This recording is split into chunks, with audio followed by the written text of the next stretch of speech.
Olá, pessoal! Hoje a gente conversa sobre a que é tida como a melhor novela de Lev Tolstói, que é A Morte de Ivan Ilitch. E quem viu meu vídeo sobre Felicidade Conjugal, cujo link eu deixarei aqui no box de informações, sabe que Felicidade Conjugal é a minha novela favorita do Tolstói, mas é impossível ler A Morte de Ivan Ilitch e não reconhecer que esta aqui é realmente a sua melhor novela. E essa aqui foi uma releitura. Eu li este livro pela primeira vez em 2017, se eu não me engano, e sobre essa releitura eu só tenho a dizer que ler Tolstói pela primeira vez é maravilhoso, mas reler Tolstói é melhor ainda. E pois bem, o que temos neste livro aqui? Apesar de o título ser A Morte de Ivan Ilitch, este livro na verdade trata da vida de Ivan Ilitch. No primeiro capítulo do livro a gente já descobre que o Ivan Ilitch morreu, e isso não é spoiler algum, afinal está no título do livro. E ainda nesse primeiro capítulo nós somos transportados a uma sala de uma corte de justiça, onde tem alguns personagens ali,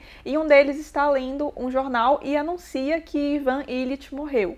E aí todos ali no ambiente ficam curiosos para ver como que se deu isso, querem ver o jornal também, afinal de contas, Ivan Ilitch era colega desses personagens ali na sala, e o Ivan Ilitch já estava afastado do trabalho há um certo tempo devido a essa doença. Só que o que o Tolstói começa a fazer a partir desse momento? Ele começa a mostrar o que se passou pela cabeça de cada um dos que estavam ali a partir do conhecimento da morte de Ivan Ilitch. E o que a gente tem são os pensamentos horrorosos, tipo, meu Deus, e agora? Quem é que vai assumir o cargo dele?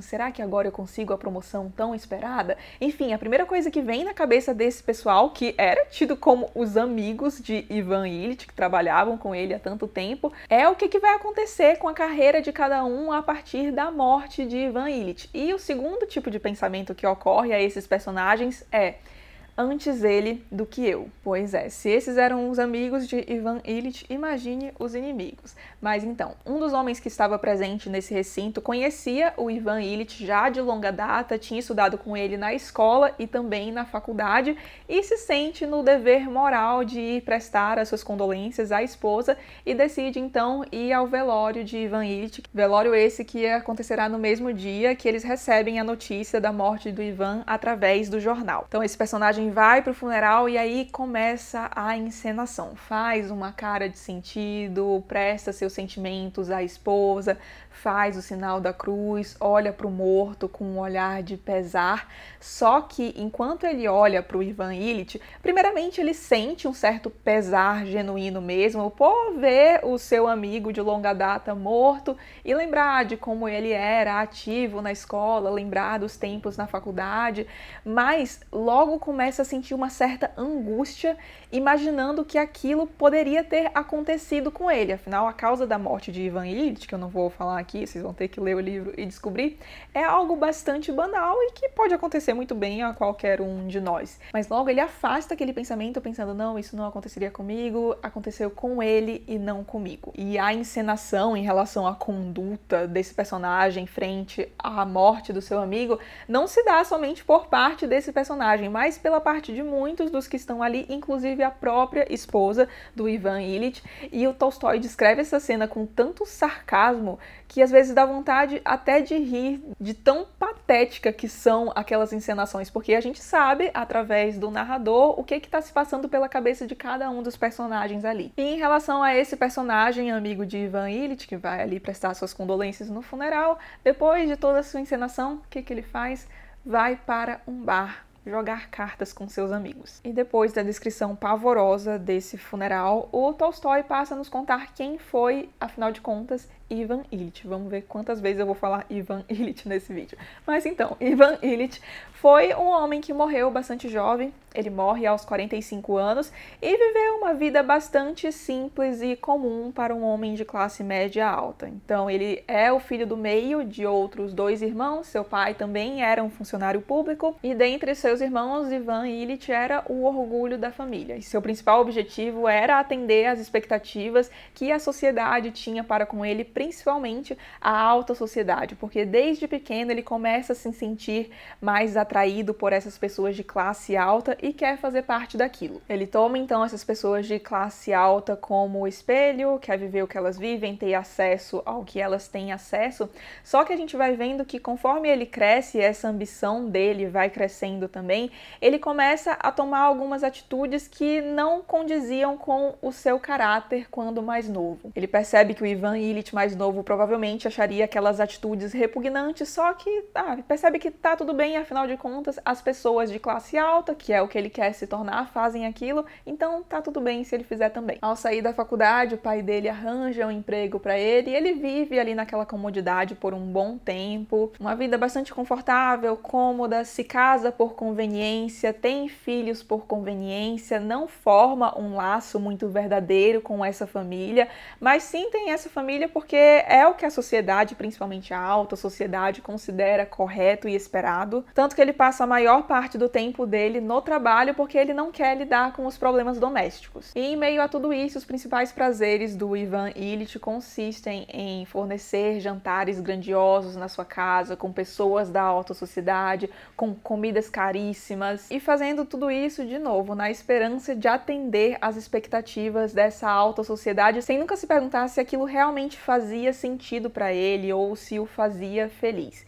E aí os anos vão passando nesse automatismo, o Ivan Ilitch basicamente acorda, vai para o trabalho, volta, dorme e tudo se repete. Muitos anos se passam assim até que Ivan Ilitch, certo dia, começa a sentir um incômodo. Esse incômodo está localizado no canto esquerdo da barriga dele e também vem junto a um gosto esquisito na boca. E no início é só um incômodo, então Ivan Ilitch deixa pra lá, acha que aquilo logo vai passar, mas não só não passa, como esse incômodo vai aumentando tanto a ponto de se transformar em uma dor permanente. Resolve então ir atrás de médicos, tem inúmeras consultas, faz uso de medicamentos, mas a dor não vai embora de jeito nenhum, muito pelo contrário, vai se agravando a cada dia e Ivan Ilitch percebe então que está encarando sua morte. E essa percepção de que ele está prestes a morrer abala muito o Ivan Ilitch, porque ele começa a questionar toda a sua vida. Então, será que ele viveu da forma correta? Será que ele aproveitou a vida o tanto quanto deveria? Qual que foi o propósito da existência dele até ali? O emprego dele como juiz de instrução era tudo que ele queria realmente? E aí as dores passam a se intensificar ainda mais, porque pior do que a agonia física que o Ivan Ilitch sofria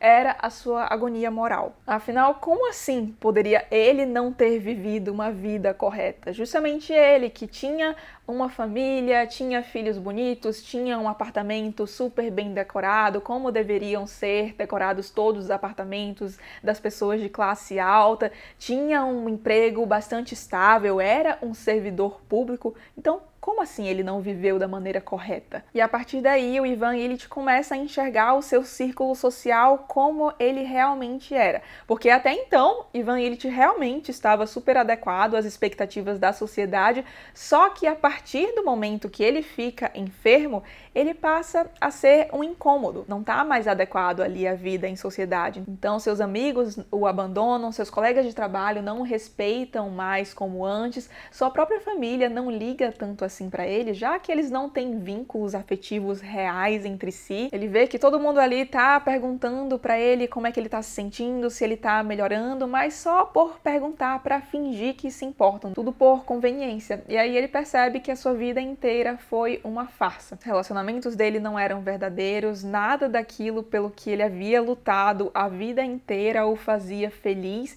e que o que ele vivia na verdade não era uma vida mesmo, mas sim morte em vida. E apesar do tamanhinho deste livro aqui, esta edição da Editora 34 tem 91 páginas, mas se eu não me engano apenas 70 são da novela mesmo, as outras são referente a textos de apoio, etc. Não se engane, este é um livro que fica com o leitor por bastante tempo, porque é impossível ler isto aqui e não repensar a sua vida inteira a partir dessa leitura, porque, afinal de contas, este livro aqui foi fruto de uma reflexão do próprio Tolstói. Este livro aqui é publicado em 1888, 1886 e depois da publicação de Anna Karenina, que foi publicada em 1885, o Tolstói começa a adentrar no período que ficou conhecido como a sua crise espiritual. Ele passa a questionar a sua obra, questionar a função dessa obra, que é até mesmo abrir mão dos direitos autorais advindos dos seus grandes livros, e repensa não só a sua obra, mas a sua vida como um todo. Esse movimento todo de crise espiritual que o Tolstói enfrenta fica bastante evidente aqui neste livrinho chamado Uma Confissão. Recomendo fortemente a leitura. E nesta edição aqui da Todavia, de novelas completas, na qual está também A Morte de Ivan Ilitch, na apresentação que tem aqui do Rubens Figueiredo, que é o tradutor desta edição, ele transcreve um trecho de Uma Confissão que coloca bastante do que o Tolstói estava passando naquele momento. Então o Rubens diz o seguinte: à luz de certos trechos de Uma Confissão, esta novela, A Morte de Ivan Ilitch, pode apresentar contornos mais definidos. Vejamos, por exemplo, a seguinte passagem de Uma Confissão. Aconteceu comigo que a vida de nosso círculo, das pessoas ricas, instruídas, não só me causou repulsa, como perdeu todo o sentido. Todas as nossas atividades, argumentos, ciências, artes, tudo isso me pareceu uma brincadeira. Entendi que era impossível procurar nisso algum sentido. As atividades do povo trabalhador, que criava a vida, me pareceram a única tarefa verdadeira. Esses eram alguns dos pensamentos que rondavam a cabeça de Tolstói no meio da sua crise espiritual. Eu falo um pouco mais dessa crise num vídeo que tem aqui no canal, deixarei o link também no box de informações, sobre o Tolstói, praticamente 50 minutos falando da vida do Tolstói, da sua obra, com a cronologia certinha. Mas, a partir de todo esse movimento interno do Tolstói, ele passa a ter para si que escrever obras-primas é um pecado. Aqui neste livro maravilhoso chamado Lições de Literatura Russa, do Vladimir Nabokov, ele coloca muito bem essa questão do Tolstói achar que produzir obras-primas era um pecado. Em termos tolstoianos, utilizando-se os símbolos da filosofia que ele adotou após escrever Anna Karenina, a solidão criativa se tornou sinônimo de pecado.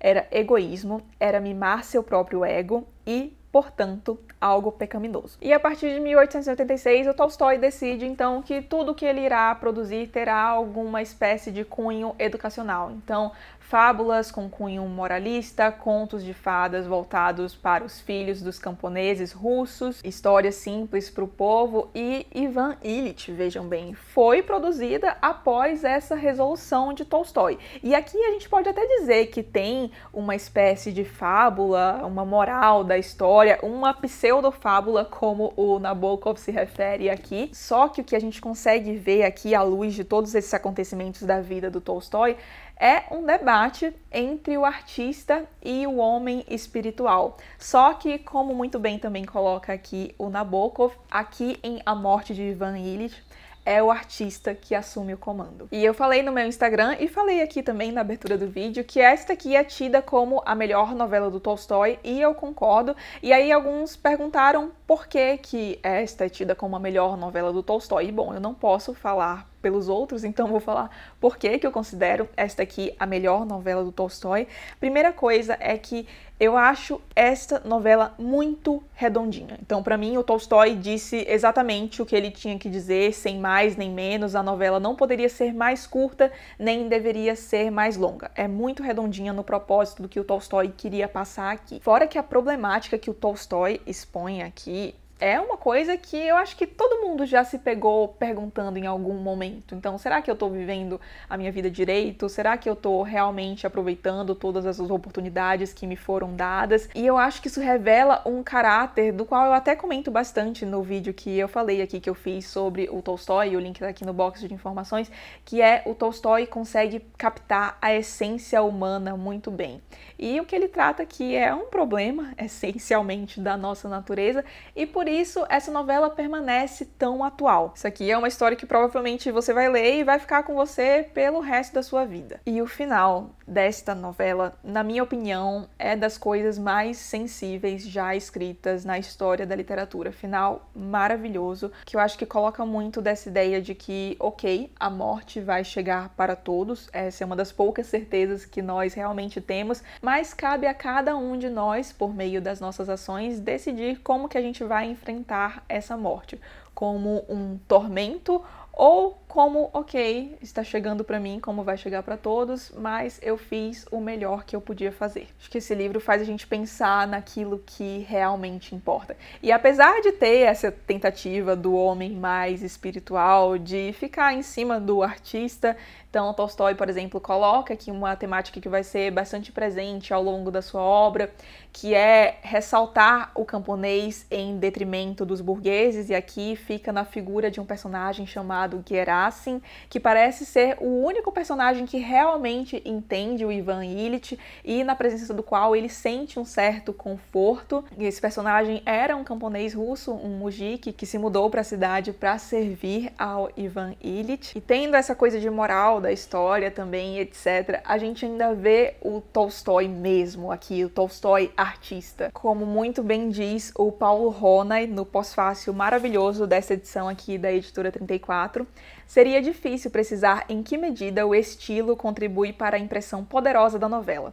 Tanto mais que em Tolstói o estilo não se vê, não se percebe.